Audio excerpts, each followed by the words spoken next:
Welcome in Hawks fans, your boy Bryce Lewis back at it again for another Believe in Hawks episode. Hawks lose a heartbreaker tonight, 149-148 in overtime to the New York Knicks at Madison Square Garden. A game that had everything: scoring, block shots, turnovers, missed free throws, made free throws, big threes, bad calls, everything that you would think in a game. This is the highest scoring game of the year in the NBA so far. So obviously the Hawks were a part of that. But also really for the Hawks, this was a game where there were just multiple avenues where if they just improved one thing or did one thing better, they win this game. This game was lost at the free throw line tonight. A couple big misses down the stretch. Missing over 10 plus free throws was tough. 11 missed for the game. First half, Hawks had a lot of good looks in the paint and just missed. Easily made those shots. That makes a difference. And then the Knicks at the same time almost gave the game to the Hawks down the stretch, scoring 8-9 points in almost 18 seconds. Dyson stealing one, Niang hitting a three, Okongwu hitting some free throws, Trae Young, hitting some free throws, tied a game to get into overtime. Like, there were opportunities here for the Hawks, for sure. And they got contributions from the bench again. Continues to have another big game for the bench. But they just couldn't pull it out at the end. And they had a great look at the end of the game to win it. Niang had a great look. That's a shot you'll take every time. That's a shot you'll take every time. Niang's one of the better three-point shooters in the game. He had a really good look. Just didn't go down. So, you go into the All-Star break, 3 games under 500. And, you're in the ninth spot now. A couple of teams won. So, and also just the Heat have been weird because they've played less games than the Hawks. So their winning percentage is higher than the Hawks. So they're ahead of them. Detroit's ahead of them. Magic's ahead of them. But coming out of the break, obviously Hawks have a big, big stretch of games out of the break that if they win, it'll put them in a really good position in the standings. So we're going to go over to the game tonight, going into the All-Star break for the Hawks, and just, what I continue to see from this team. And as coming out of the All-Star break, you are making the playoff push. You are now in playoff push mode. You're getting to every game.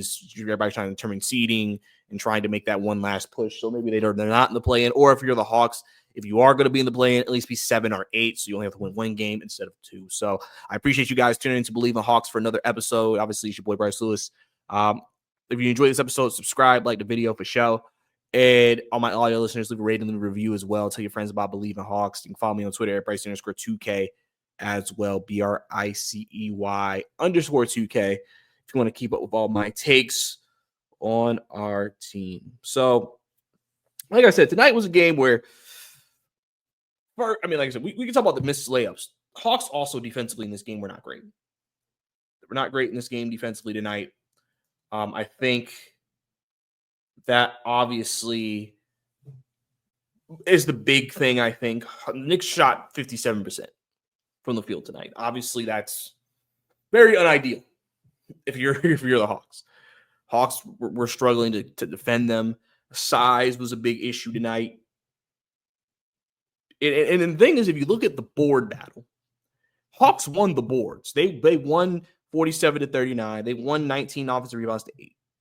But Cat had a huge game because, again, without Clint Capella, and this is a game where as much as people hate Clint Capella, he would have probably helped you against, the Knicks' size. Where they just were able to get good looks, overpower the smaller Hawks at times, and that led to Precious Achiuwa, who really was the big who had a big game for them tonight. And then obviously, Cat's Cat. He's a star player for a reason. Because if you look at the Hawks, you had 24 fast break points to the Knicks 11. You had 43 assists to the Knicks 28. You had 30 points off turnovers to the Knicks 18. You had 19 offensive rebounds to the Knicks 8. You had 12 steals to the. I'm giving you numbers where I'm like, realistically, the formula for the Hawks to win games, just based off those stats alone, were in their favor. And it wasn't like it was close. They won these categories by double what the Knicks had. But what killed them tonight was lack of size, was Missing free throws tonight was big. You hit a couple of those, you win the game. It's one of those games where you're definitely going to look back at the Hawks and say we should have had this game for sure. Like there were a lot of things out there left on the table, but at the same time, in saying that, you also can say the Hawks fought. You see the fight of this team. They don't give up. They compete, which is what you want. Because I feel like in years previously, some people would feel like the Hawks would quit at times or just say, "Oh, never mind," and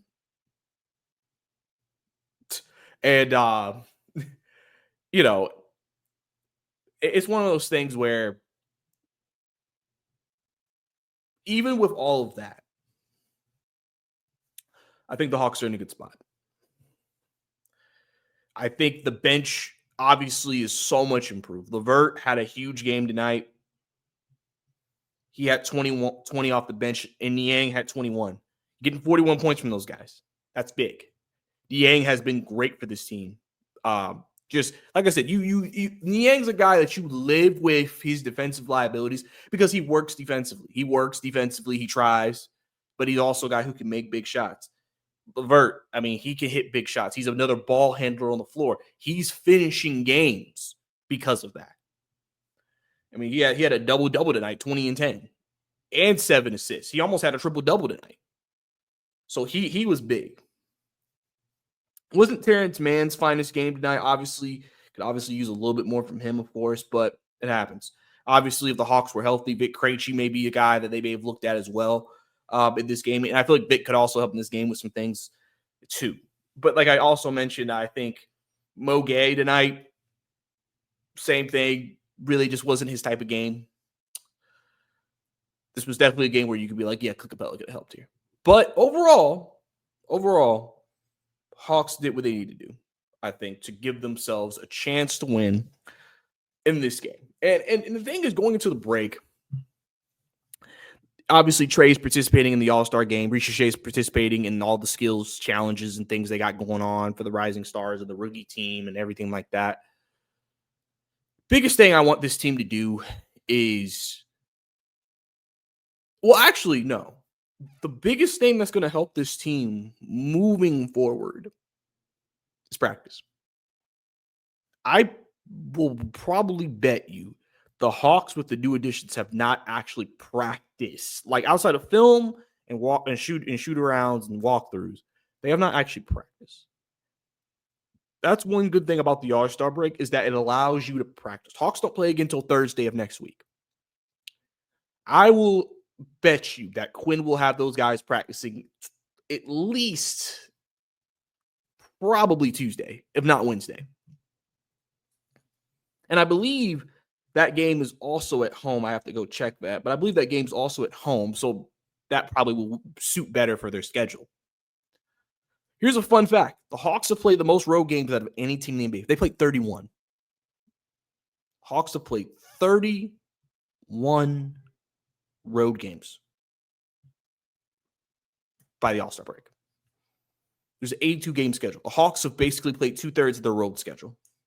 So what that means is the Hawks are going to have a lot of home games after the All-Star break, just because, including a 6-game homestand. So the Hawks are not going to be obviously on the road a ton. And coming out of the All-Star break, they'll start with 3 home games against 3 big teams. They're playing Magic, Pistons, and Heat. So the Hawks are definitely going to have some home cooking. They'll be at State Farm Arena as they make their push to the postseason. But, I feel good about this team moving forward. I really do. I'm confident in what this team can do. The biggest thing for them is just the self-inflicted mistakes, missing free throws. There's a lot of games I feel like we've watched this year where we just feel like if they just did this better, if they didn't miss free throws, it wasn't what the team did, it's what they did. If they can just clean that up and improve that, the Hawks can really rack up some wins in the second half or the home stretch of the season, these last couple of months, and really put themselves in a really good direction moving forward. And, you're obviously going to need, hopefully, with this rest, it helps Trae. Even though he's in the All-Star game, usually Trae historically does not play a lot in these All-Star games, so it's not like he's playing like 25 minutes. in the game. So you want Trae to get right. You want everybody to kind of get right, right? Now we did get some injury news before the game. Vic Krejci will be out. Will be reevaluating 3 to 4 weeks. Larry Nance will be evaluating 6. They both have these non-displaced fractures. Krejci's in his back. Nance is in his knee. Obviously, you're more suited to go without Nance right now. Krejci was a guy who probably was the only other guy Quinn trusted to even go to a 10-man rotation. That's why I was not surprised they went back to a 9-man rotation tonight just because of that. Oh, you know, so, these are injuries that they can obviously withstand. I mean, the biggest thing is you just hope no other injuries pop up. That's going to be the biggest thing through this process without those guys. So obviously, sucks to lose them, of course, but part of the season, part of the NBA, part of this profession that they play in basketball, injuries. So you work through that, but yeah, I mean, I've pretty much looked at this stretch for the Hawks as you're trying to get to the 6th spot, just so you don't play in the play-in, right? Right now, I think Detroit's win a couple of games in a row, so they have almost a 3-game lead on the Hawks right now on that spot. And I believe they're 4 games out of 5th. So if the Hawks are going to make any of those, they obviously have to rack some wins up in the second half of the season. They'll be at home more to do it. And you just need them to maintain health. That would probably be the biggest thing you need to do.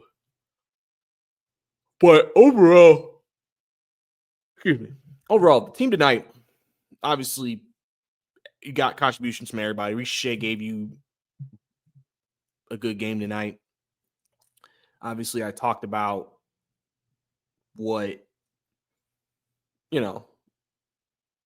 Niang gave you 21, Levert 20, Dyson, man. I love Dyson. Dyson continues to be just a huge player for them. His defense is disruptive. Even tonight, Brunson had a great game. Brunson's one of the best players in the game for a reason. But, Dyson still was like battling with him, making it tough on him. And that's all you can ask for in those situations against really good players.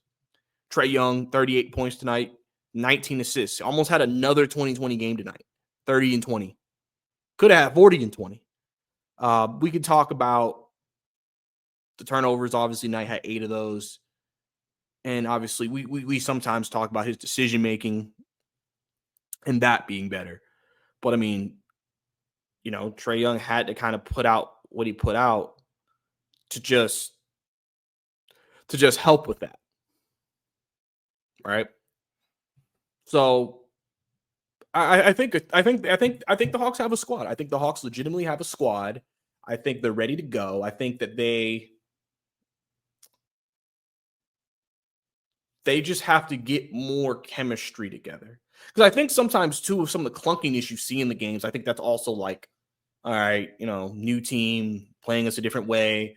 Because the thing is, when you go through a season, when you're used to the guys, when a team plays you a certain way, you didn't know how to respond because you know how your guys will respond and how coach wants you to respond. With these guys, you're kind of like, okay, well, they're doing this to us, so how do I respond to that?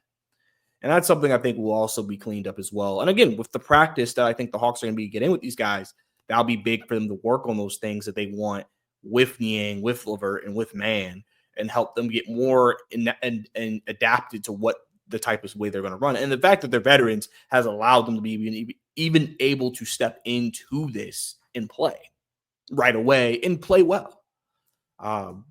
But, Knicks are obviously a unique matchup, I would say, for the Hawks because I feel like you've came out of every game with the Knicks this year, especially even the first 2 when you won them.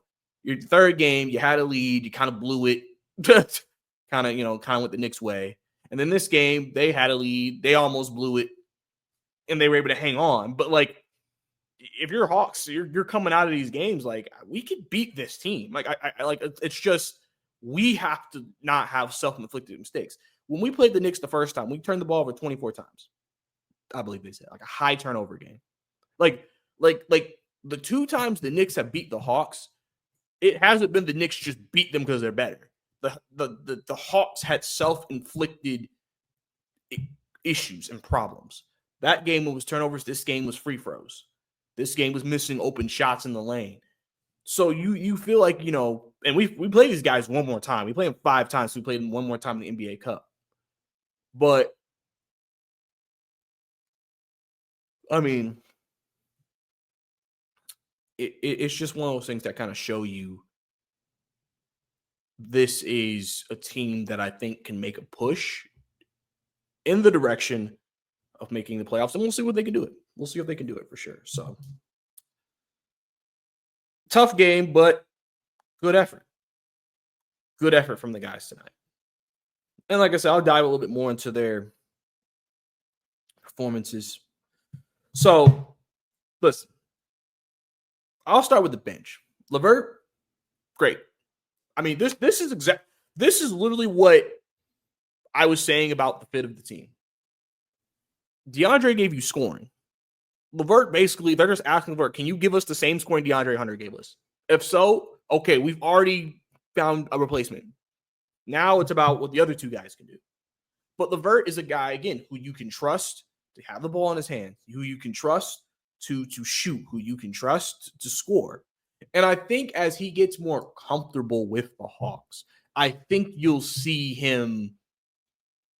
I'm curious about the trust, because obviously, in those late game situations, Trae Young is the guy who usually has the ball. But I wonder, with the ability to score like he does, do you trust LeVert more in those situations down the stretch of the season, because he's also a guy who can put the ball in the basket and can help in those times that teams decide to send double teams at Trae?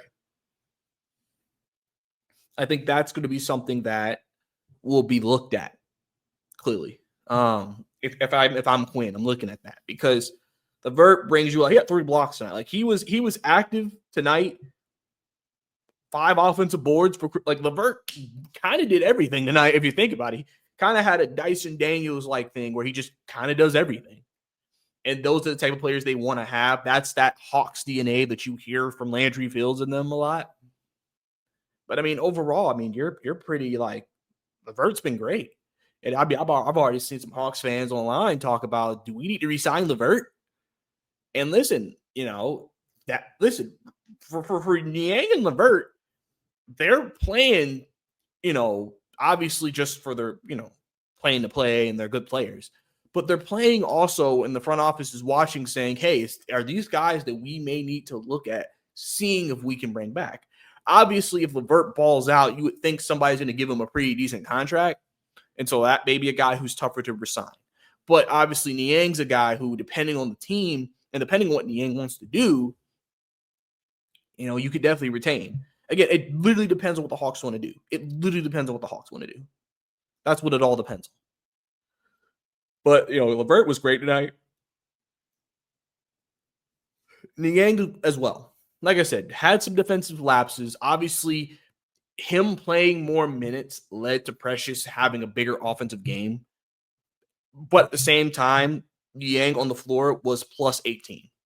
And so it's one of those times where when you're an NBA coach, you have to live with whatever he has that he may struggle with, because you believe the other things he brings can equal that out or be better.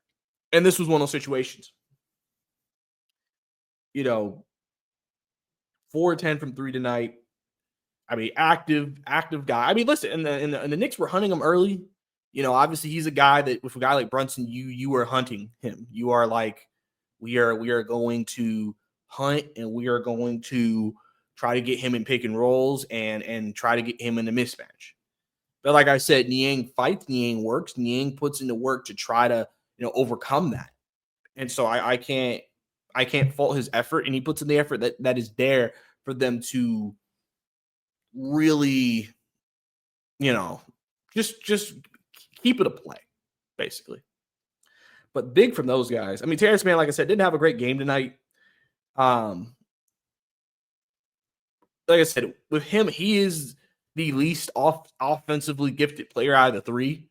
So there are going to be nights where he's not great. Obviously, you want to see more than 1 point from him. But again, he's a guy who I think practice will help a lot. Just get more accustomed to things, what they want from him. Because really, if you think about it, you want him to kind of play a bit of a Dyson Daniels type of, hey, you're a defender. We want you to guard the other guy's best player and just kind of, work. And then obviously take good looks, cut on the offensive end, try to create yourself some good looks and good opportunities. And obviously take open threes and knock them down. Barlow had 6 points tonight. Obviously a tough matchup against Cat. I think he did what he could tonight. Obviously this will probably be the last time we see Barlow for a minute with Clint coming into the rotation. So, I think he's gotten some good experience these last few weeks playing. He's had some good moments. He's had some good stretches. And he's a guy that maybe the Hawks obviously is on a two-way. So they're committed to his development. I wouldn't be surprised if he's sent back down to the G League and just continues to play there and continues to work. Because, again, he could be someone the Hawks are interested in keeping next year and, could be on the main NBA roster for all we know. Like I said, Trae Young tonight, 38 and 19. Like I said, he didn't shoot the most efficient game tonight, of course. But first half really struggled. Second half really picked it up, hit some big shots late. So like I said, you still have those possessions you don't really care for from him. But, and then people are going to look at that and get mad at Trae for that. And like I said, it's fair. It's fair. But at the same time, made some big plays that gave the Hawks an opportunity, hit some clutch free throws tonight. Obviously I've said, and Trae knows this, especially when they get to these big games, he's going to have to lead the charge offensively. He's going to have to kind of – and you kind of seen it recently where Trae, even during the win streak or during these wins they've had, Trae's been getting back to kind of a 30-10 guy recently. And that's kind of what they're going to need from Trae right now. You're going to need him to be kind of a 30-10 guy right now, especially against these better teams like the Knicks and et cetera coming up. Because if he – and obviously you're able to get past Orlando without it, but – when you play better teams, you Trae knows he has to be better. And tonight, you look at his stat line and said, okay, he gave us something that gave us a chance to win the game. And, you just have to continue to work off that and continue to build off that because obviously they know that's the focus of the team. Dyson 23 tonight. First half really was where he really was effective offensively. He had 18. He was a very big part of them just getting into the game. Actually, sorry, third quarter as well. He was a very big part of what he was doing getting into the game. Shot efficiently from the field tonight. 10 to 15, 66%. 4 assists, 4 steals, 4 rebounds. And I've said if the Hawks play the Knicks in a series, Dyson Daniels is going to be a huge key and a huge factor in that series because he is a dramatic impact for them against the Knicks because of just everything he can do for them. So if Daniels can, get himself, obviously they figured some things out to help Brunson, be more effective offensively in that matchup. But if he continues to bring the offense he's been bringing in these games, you kind of live with what you get from him. Kongu tonight, 40 minutes. I know a lot of people complaining Kongu don't play a lot of minutes. He played 40 tonight. Obviously, Yucca played a lot in that second half. Probably gassed down the stretch. But he had 21, 14, and 5. 2 steals, 3 blocks. This was definitely a stat game for sure. Was big on the pick and rolls, big in the alleys for the Hawks. Hit some big free throws as well. Again, a guy who continues to just, take that starting role, play well with it. And it's going to have some big games coming up for him to play well. Like I said, they start with Orlando. He didn't have a great game last time against them. So you hope that he comes back in that game and plays well against Orlando. Rishi Shea, 16 points tonight, 30 minutes tonight. Probably the most minutes Rishi Shea has played in a while. 16 points, like I said. He continues to look good, continues to play smooth, continues to just, you can see the confidence building in a young guy like him, and just continues to go out there and does his thing. So, Rishi Shea, he continues to, do his thing. And like I said, Gay didn't have a great game tonight. Obviously, the biggest thing was Gay's just shooting. You want him to make shots. If he makes shots, he'll get more run in these games. If he doesn't, you're going to probably have to lean more on Niang. And so it's just a game by game basis with him. And listen, I don't know what these guys are going to do on the break. I don't know. Some guys are going to really take a break. Some guys may be in the gym working, trying to, even they, it's like you only got a week, but just getting up shots, just trying to work on it. Obviously, you got two of the ones that going to be in the All-Star events. So, I'm curious to see how they kind of progress moving forward from that perspective. But overall, I mean, like I said, this was a game they fought. You saw the fight. You saw everything that this Hawks team has. And I think I come out of this game feeling pretty good about them and thinking, hey, they may be able to make a run in the second half of the season after this All-Star break, get some rest. Hopefully no more injuries, that major injuries at least. The new guys get more accustomed. They continue to play well. You get Krejci back. Now you have the final version of this year's Hawks making that push towards the postseason. Hopefully some things go your way. But the biggest thing is you have that 4 big game stretch to start. Magic, got to beat them. Pistons, that's the team in the 6th spot right now. You need to definitely beat them. In the Heat, you play them in a back-to-back, one Atlanta and one in Miami. You need to at least split that. So you do that, and then you got Oklahoma City, which obviously that's like the best team in the West. So that's like you're not going to be favored in that game. But there's an opportunity here for the Hawks, really. If they can win those 4 games coming out, I mean, you would assume they're in a really good spot in the standings after that. So, really interested to kind of see what this Hawks team continues to grow into and develop down the stretch as they, they're trying to win games. So let's see if they can pull it off. So I think that's going to be the major thing that we want to look at as we continue to move forward after one of the best games of the year tonight against the New York Knicks, fighting them down to the wire, big plays down the stretch, everything under the sun. We'll have to see. But I think that's about it for me, guys. Appreciate you guys tuning in to Believe in Hawks. Definitely, if you enjoyed the episode, subscribe to the channel and like the video. Same thing for my audio listeners. Follow me on Twitter, Bricey_2K, BRICEY_2K.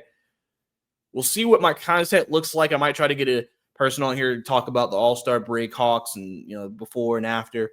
We'll see who I get on here. But I appreciate you guys obviously tuning in for that. Obviously, stay tuned. Obviously, going to do an episode on the All-Star events with the guys as well. And just going from there. So I think that's about it, guys. It's your boy Bryce Lewis. See you next time.